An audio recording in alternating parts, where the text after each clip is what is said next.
Sport, it's not just a game. It's in your DNA. Like us, you live and breathe every moment.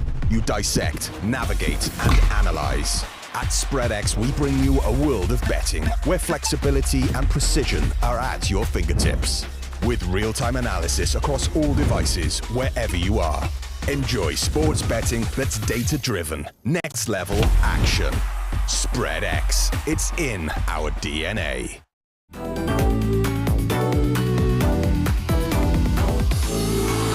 And there's an opportunity here. Oh, how cool is that? How cool is that? From Chris Rigg.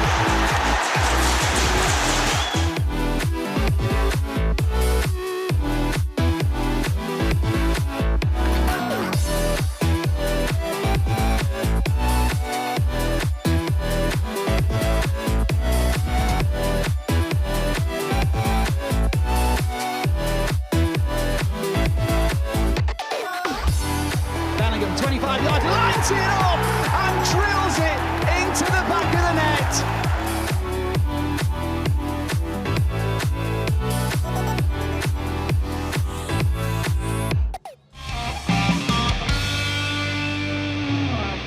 Good evening, everyone. Welcome down to the Sports Bar this evening. We are broadcasting around the world here on SAFC Live to Sunderland fans watching around the world, of course, for a big game in Northeast Football Diary. It's Middlesbrough versus Sunderland down at the Riverside. We're joined this evening, as we always are, as well, by former Sunderland player of the season on a couple of occasions, and Welsh international Danny Collins, and of course as well club historian Rob Mason. We are hopeful of being joined by another couple of guests as well along the way, but we're fingers crossed at the moment on the rest of them. Let's have the team news then as we await kick-off. 8 p.m. kick-off down at the Riverside. And Danny, you can talk us through the starting 11. Yeah, just the one change for Regis this evening. Return Chris Rigg coming back into the side for Salis, dropping down to the bench, and Dan Neil dropped down to his usual position, I think, just in front of the centre-backs, Jobin and Chris Rigg, just a little bit higher, and as we are throughout the rest of the side. It's business as usual for Sunderland, despite all the noise in and around the English football divisions this evening because of the transfer deadline day. Was it ever an issue to kind of block that out, Danny, when you were playing the transfer talk around the dressing room? Is it up to the managers and the coaches to block all that out? Yeah, I think you're obviously aware of it. Certainly, obviously, players who are settled won't take too much notice of it, but obviously if you're sort of involved in speculation, if you're looking for a move to get away, then obviously you're keeping an eye on things. Obviously, for certain lads who were involved this evening, they can't do that unless they've got the phones on the bench possibly. But no, listen, they've got to get on with the task ahead this evening, especially from our point of view, try and get back to winning ways after what was a disappointment against Plymouth here last Saturday, letting 2 points slip late on, but we're still in a good position, of course. But we've got to capitalise this evening, open up a little bit of a gap between ourselves and the likes of Borough just in behind us, and obviously stay on the coattails of Sheffield United, Burnley and obviously Leeds as well. Rob, a big opportunity for Sunderland tonight to keep in touch and distance, especially with that second place automatic spot. Absolutely, yeah, we're not very far off the top. It was a bad weekend in terms of other teams winning, though of course Burnley had their almost normal goalless draw now. I think some people might think it puts a bit of pressure on us to go to a win at Middlesbrough tonight, but I'm going to stay with my consistent opinion, though Danny's going to nudge me in that if you offered me a point tonight, I'll bite your hand off. I do quite fancy our chances of winning. You might remember before the last away game at Burnley I said the same, and we didn't quite win but came close. There was opportunities. We're overdue a win at Middlesbrough. We tend to play better against the good sides, and Borough are a good side. But nonetheless, offer me a draw tonight now and I will bite your hand off. Same when we go to Leeds later in the month. By the same token, we've got 3 home games we need to take maximum points for. If we were to achieve that, that would be 11 points from 5 games. What a fantastic February that would be. But one step at a time. Middlesbrough tonight, tough game. Let's hope we can win. But most importantly, let's make sure we don't get beat. That might not make tomorrow's league table look too good. But the bigger picture is, for me, where we are at the end of each month. And over the course of the month, I think we're capable of narrowing that gap. Because we are still very much have my eyes on the top 2, not thinking about the playoffs. Okay, we're going to look back at Sunderland's last run out. Of course, that was against Plymouth. It was a frustrating game for the fans and imagine the players as well, Danny. 2-2 in the end. And We said it in the pre-game programme, nothing's a given, especially in the Championship. No, exactly that, Frankie. And, you know, they come off second best against Burnley in the weekend. They 5-0 at half-time as well. Obviously coming up here ourselves, and I think everybody in the ground, even the Plymouth fans who made the long journey, would have come up here thinking damage limitation. But obviously football doesn't work like that, and we weren't quite at it. If we're honest, I thought the first hour was a bit of a nothing game really, but obviously looking at the highlights now, not too many clear-cut opportunities for either side. And then the game came to life really in that last half an hour or so, when obviously Plymouth got themselves in front, and you know, obviously we hit back, you get ourselves in front and you think that's it now, we're over the line. But we've seen it too often so far this season. We've conceded too many late goals, and it was a case of that again last Saturday. Yeah, Sunderland found it hard to unlock Plymouth, didn't they, at times, and the crowd had to be patient as well and wait for opportunities. They did. They kept a couple out like that effort there as well, but maybe not enough opportunities were taken. Yeah, listen, it's difficult. I think the game went as everybody expected it. You know, Plymouth weren't going to come up here and be open, expansive, and try and take us on in a gunfight, as it were. They were sat in, compact, and we knew we were going to have to break them down. I didn't think we moved the ball quick enough, if we're honest. Too many touches, and you know, when an opposition sets up in the way they did, sort of a 4-5-1 out of possession, really narrow and compact, you're not going to break them down if you don't move the ball quick enough, and we didn't do that. The players obviously know that themselves, and between now and the end of the season, we're going to have other games which are going to be a similar pattern, with other sides who are struggling down the other end, coming to the Stadium of Light, trying to dig in and try and hit us on the counter-attack. And it was a prime example against Plymouth. They, if anything, they had the best opportunities of the game, which we'll see in a moment in the second half. And in the end, if you take the possession out of it, we were perhaps fortunate to come away with a point. Yeah, Trey Hume making his way down the right-hand side. I think he was your man of the match in the end. Trey Hume, of course, got his goal as well. But yeah, the players would have been just as frustrated as the fans, Danny. Yeah, of course, yeah, and the coaching staff. You know, again, we can talk about starting lineups, and I'm sure the fans looked at it, we looked at it and think, oh, it's a bit of an interesting one. Obviously he brought Salis in, sitting in front of the back four, moved Dan Neil up a little bit higher. Mayenda wasn't in the starting lineup. I think a few would have had him in there. There's that opportunity now for Hardy, great opportunity, lovely ball in, should score really, or worst case hit the target. But yeah, I mean, it's hindsight at times. You know, that starting 11, if we're at it, is more than good enough to beat them. But you know, it comes down to it when they cross the white line. The performance levels weren't quite there. We didn't have enough 8 or 9 out of 10s on the afternoon. Too many sort of 5 out of 10s, really, if we're honest. And you know, to take 1 point from a possible 6 against the side who are rooted to the bottom of the table is a disappointment. So this is their first goal. It comes from it's fortuitous, to say the least, isn't it, Robin? You can have your opinion on this. Yeah, absolutely. I mean, I agree totally with everything Danny's just said about the Plymouth game, and that goal we're watching now, Pato's really unlucky. He comes out, he does everything right, it comes off the inside of his thigh and just fractionally goes over the line. There's not much he can do about that. That's just bad luck. But what's more concerning was the equaliser. Yet another goal we've conceded very late in the game. The stat is that 36% of the goals we've conceded have come in the last 10 minutes. That's something every other team in the league now knows. Every other team in the league thinks we're weak late on. That's something that I'm sure that the players and the coaching staff have been looking to address. Let's hope that we do not concede any goals tonight, and certainly not a late goal. Not unless we're 5-0 up, in which case I'll put up we're letting one in the last minute. Danny, is that something the players will be conscious about now, and will it be working on something to try and eradicate that? Yeah, I think obviously, yeah, looking at 9 goals conceded, as Rob says there, in the last 15 minutes. Listen, games tend to get stretched later on, and obviously opportunities come about as a case of that, really, making changes both sides. But it is a bit of an Achilles heel. You know, obviously look at Coventry, Millwall, Blackburn. This game, that's just 4 straight off the top of my head. There's obviously other ones. Yes, we look at Leeds on the flip side of that, where we got a point late on, but there was a table put out, wasn't there, where we'd be sat top of the table. It was doing the rounds, 5 minutes. So, unfortunately, it's a 90-minute game. A word on Wilson Isidore. He penned a permanent deal at the weekend. I don't think you'll find a Sunderland supporter who wasn't happy about that over the weekend. No, certainly not. After those 2 missed penalties, the one chalked off at Derby as well. And he's thinking, as we said there, the football gods were against him. But yeah, credit to him. Good move there. Trey puts a decent delivery in, gets across his man. And it's a tidy finish, and you're thinking, right, come on then, boys, let's kick on now. But then they went and did that. Yeah, they have opportunities, and as I said, their game plan was to soak it up and look for opportunities on the counter-attack and set pieces. But on the flip side of that, we managed to grab one here now from a set piece, and I think Patrick's actually looking maybe for Luke O'Neill. You see there, Luke makes the run across there, just maybe glances off him. Great first touch from Trey to kill it dead. Yeah. And on the half volley, it's a lovely finish, isn't it, for his first goal of the season, I think it is. Yeah. Tidy finish. And at that point now, you're thinking, that's the 3 points in the bag. Yeah, because it took so long to even get the crowd going because of the type of game it was as well, Rob. When that went in, did you think we were going to go on and get all 3 points? Yes, I did. But I was also wary of the fact that you can't take anything for granted. And, you know, we were caught short at the end.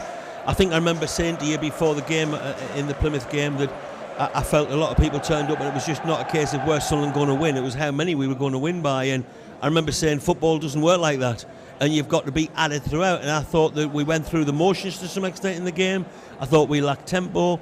I think we obviously knew that we were a better team than Plymouth, which we clearly are. The league table tells you that. But I think while the patience of the team was admirable, I think they kept just thinking, if we just keep playing, something's going to happen, rather than actually upping the tempo and making it happen. And something did happen, Rob. Something did happen, yes, because here we are. We're talking about Trey Hume being man of the match, and it's absolutely right. He was man of the match for me, but I think there where the defender runs around the back, I think he's probably disappointed with that himself, although it's not just down to Trey, but nonetheless he's the right back. That's his area to cover. Danny, what's your opinion on that as a defender? Yeah, I think you could link on the back four and the keeper as well. First ball comes in, obviously Dan Ballard's come on to shore things up, doesn't win the first header. These two have got to do better, get tighter to stop the cross.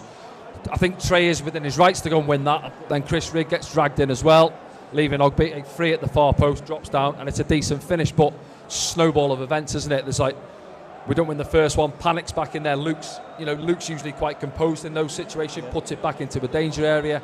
But then straight at the opposite end here now, Luke actually does well, puts a lovely ball stood up there, 6-yard box. Somebody's got to go and be aggressive there, go and win the game for the side. We don't go and attack it. And as we said there, it's another 2 points we've let slide. Let's have a quick look at the Middlesbrough side, who Sunderland will face this evening. They've been busy in the transfer market and they've stuck a few of their new players straight in there, haven't they, Danny? Big changes for Middlesbrough, 5 this evening. Yeah, I think the one that you keep an eye on is Doak is not involved this evening. I'm not sure whether he's picked up a knock or has he been called back. Or Lati Lath as well. Yeah, so Lati Lath's out of there, obviously transfer speculation involving himself as well. So Edmondson comes in, Force comes in as well. Giles comes in at the back, Travis comes in goal, and Whittaker, who they've recently brought on board, obviously from Plymouth, £5 million, I think it was. Obviously had a decent season last year, 20 goals, team of the season.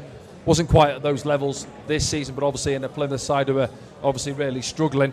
But listen, look at Borough, Finnazaz, we've not mentioned, 8 goals as well, just plays in behind the striker.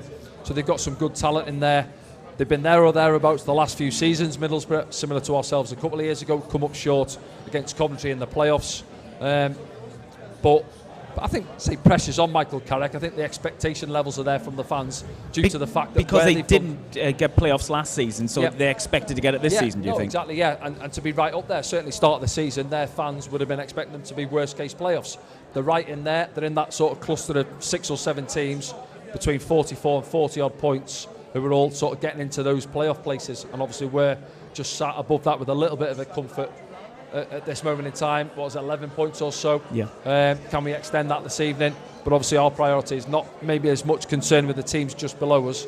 It's trying to keep onto the, as I said, the coattails of Sheffield United and certainly Burnley. Of course, Middlesbrough as well, another one of those big clubs in the Championship, Rob, who yo-yo between the Premier League and the Championship traditionally as well. Very backed as well, extremely well backed by Steve Gibson, who's been there a long time. Yeah, he's done it. Obviously, everybody knows he's done a very, very admirable job for Middlesbrough over the years, and also Middlesbrough over the last 20 years or so while he's been there have had a very good relationship with Sunderland. Let's not forget the support Middlesbrough gave to Sunderland when Sunderland was bidding to be a World Cup stadium, for instance. Middlesbrough were right behind us, and there's generally a good relationship behind the scenes between Sunderland and Middlesbrough.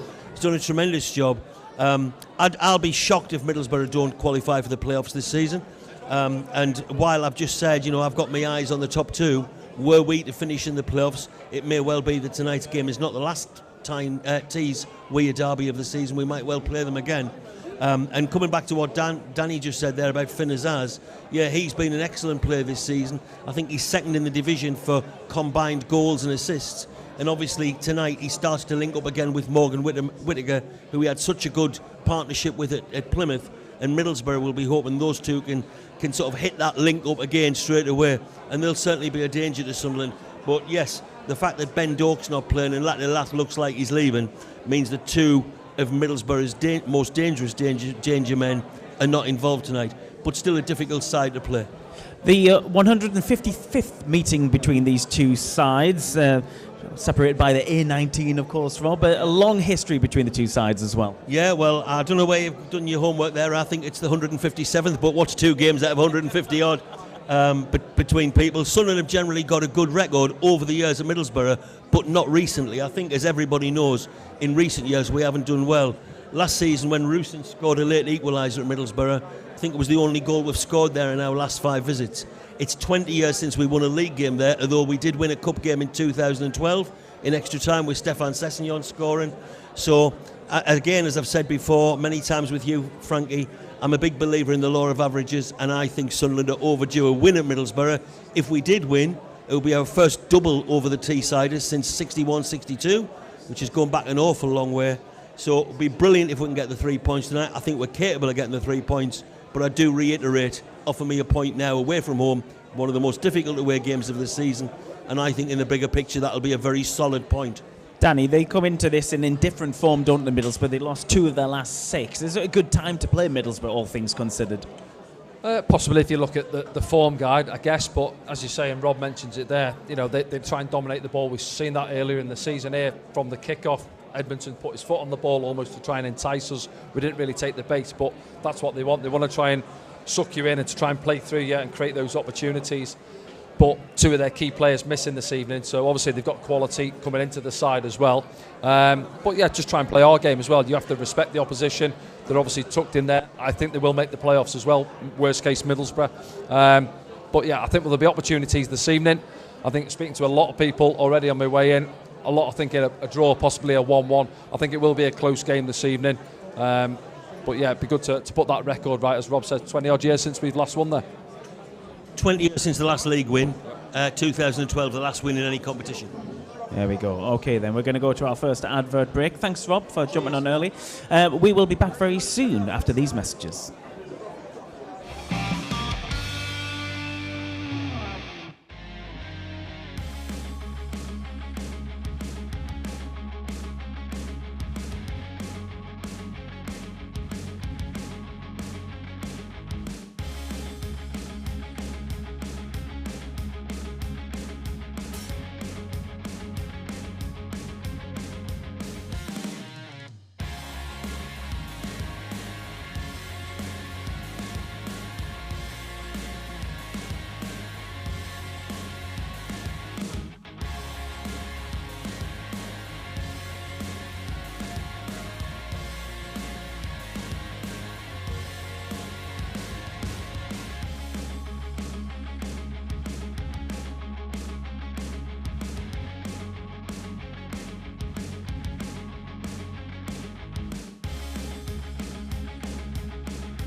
Welcome back, everyone, to SAFC Live. We're live from the sports bar this evening, broadcasting around the world. 8 p.m. kickoff down at the Riverside. It's Middlesbrough versus Sunderland. You can get your match day streaming passes right now at safc.com. Still, let's give you the team news. We'll start with Sunderland, of course, and they've made one change, Danny, from their last time out against Plymouth Argyle. It was, yes.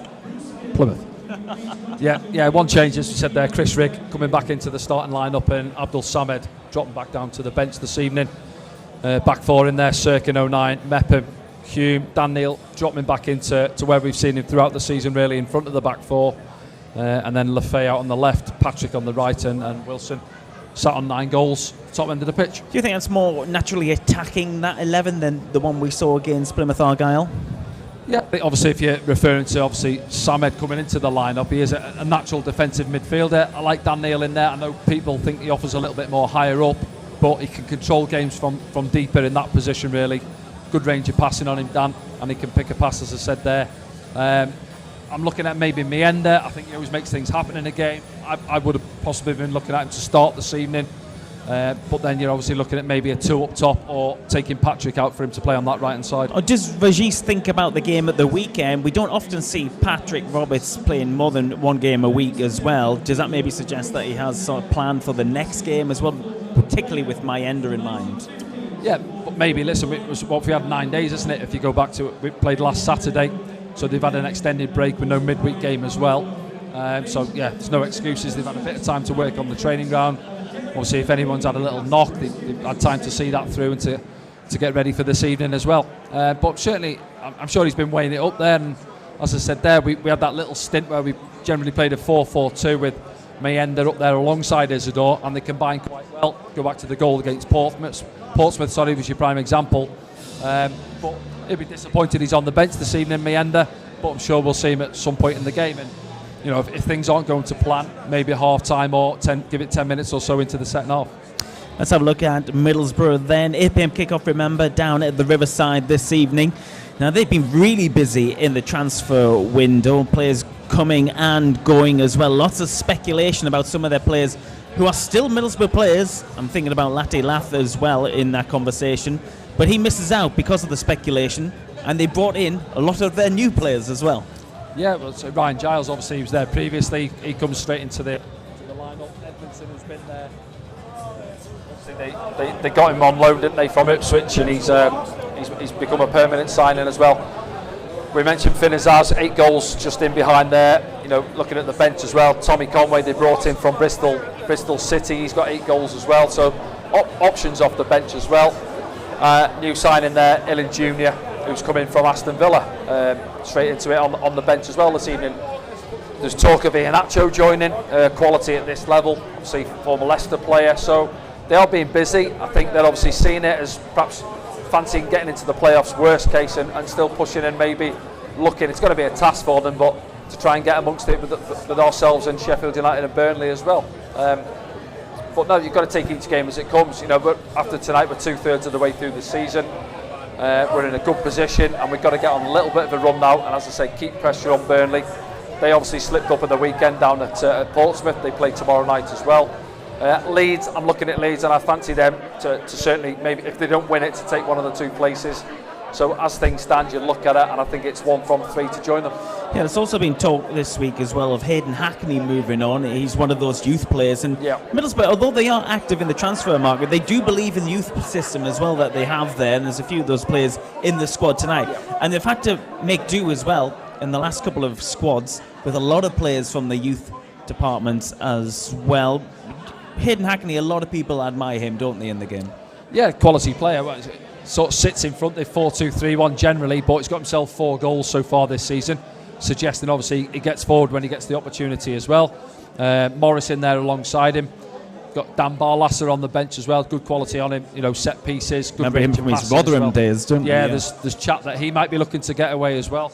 So they have got good strength in depth as well, Middlesbrough. And yes, they do give good youth set up there and give them the opportunity as well if they obviously think they're good enough to to make it into the first team. What kind of game do you think we're going to get tonight, Danny? Michael Carrick, he normally likes to play football the right way, as we say. But then again, the game we saw here, he did try and draw Sunderland out early on, didn't he? Yes, similar. Again, with them being the home side this evening, you'd expect them to generally try and dominate the ball.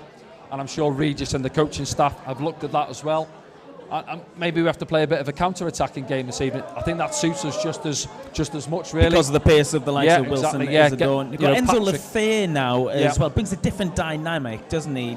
On the left-hand side. It's his birthday tonight as well. Happy 25th birthday, No, I think I've obviously seen him in the 2 away games, but seeing him here live last Saturday, short, sharp sort of bursts. First half, I thought he was good. He put a couple of balls across, didn't he? Nobody really getting across the keeper 6-yard line, which he gathered in the end. Second half died out of it, but he played 3 games in a week after not playing too much football. But he's had a good break now, hasn't he, through the week. Probably gone easier in training on him a little bit more. I think, obviously, if you give him the opportunity, he'd like to play through the middle, but he's being asked to go and play on that left-hand side, obviously with Tommy Watson and Romain Mundle in the treatment room. So he's come straight into the side, but you can see the quality in him. Yes, it is transfer deadline this evening as well, around 11 p.m.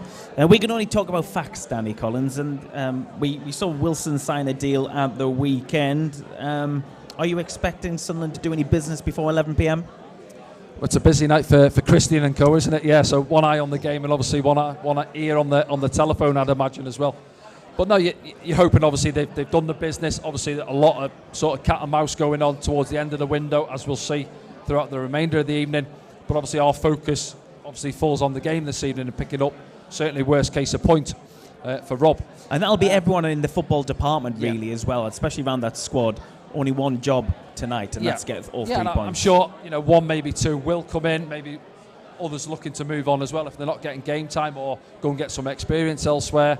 But that's always how the window's been, really. Most clubs would like to get business done early and you can relax. But in particular, the loans tend to happen late on as well because the bigger sides like to know what their squads are before releasing the kids. We've got a good reputation, though, bringing young talent from the Premier League, and it's about getting those relationships with big clubs as well. Well, that's it, isn't it? Obviously, we've tapped into the foreign market, the European market, as it were, in recent times, and obviously looking at getting some young lads in from Premier League clubs if they're not getting game time at their clubs. Then why not get out a good quality level, a team who are doing really well, pushing to get to the Premier League, go out and try and get yourself some game time between now and the end of the season. So I'm sure that's obviously the market we're looking in as well. And obviously, listen, we've seen it with Saturday. You look on social media, and you can see how many clubs you're being linked with and how many players, and everybody likes to be in the know. But until you see them with that scarf above their head, then it's not a done deal, is it? It's not, no. We haven't seen anyone behind the scenes, by the way, if anyone's asking us for any in the know. We are the last to know sometimes as well. What's it like, though, as a player, if it wasn't, you weren't playing on transfer deadline day, you are looking to move? I don't know, I think you might have moved on transfer deadline day. I did, yeah, from What's here, it like, here to Stoke. Are you literally sitting by the phone with a bag? No, mine wasn't that, because obviously we played Stoke on the Saturday, and obviously the window's shut on the Monday. So I stayed down after the game and then got the business and medical and everything done on the Monday afternoon, and that was a sort of steady deal, really, to get it over the line. But there will be lads where they're sat around, and we've seen it on Sky Sports News where people are turning up at training grounds in cars expecting a deal to go through, but it falls through. And obviously agents are trying to play their part in getting deals over the line as well. So it can be stressful for players at the same time. Obviously, if you think that something's there, you're not getting game time at your parent club, and you're looking to get away, and you think there's a fresh move there for me, and then all of a sudden it breaks down, and then you've got to return to your club, and you get a bit of grief from the lads as well. They're like, oh, what's happening there? What are you doing back here? So yeah, you see it throughout the clubs and that, and it's going to be the case again this evening. Okay, then we'll keep you across any breaking news here on SAFC Live. We're going to go to another ad break. Remember, you can still get your Matchday streaming passes right now at safc.com. We'd like to say goodbye to anyone watching on YouTube. We're going to bring you the full 90, of course, and the post-game programme as well back here in the Sports Bar. So if you want to get involved with that, you know what to use the hashtag AskDanny on social media if you want to be involved in the post-game programme here on SAFC Live. We'll see you very soon.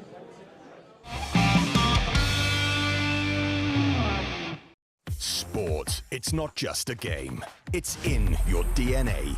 Like us, you live and breathe every moment. You dissect, navigate, and analyze. At SpreadX, we bring you a world of betting where flexibility and precision are at your fingertips. With real-time analysis across all devices, wherever you are. Enjoy sports betting that's data-driven. Next level action. SpreadX. It's in our DNA. And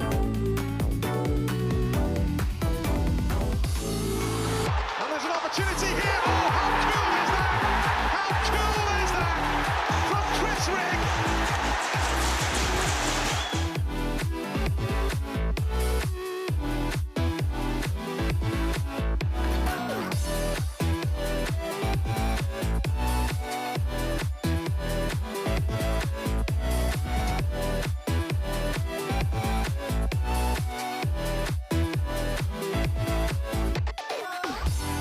Bellingham, 25-yard, lines it up and drills it into the back of the net.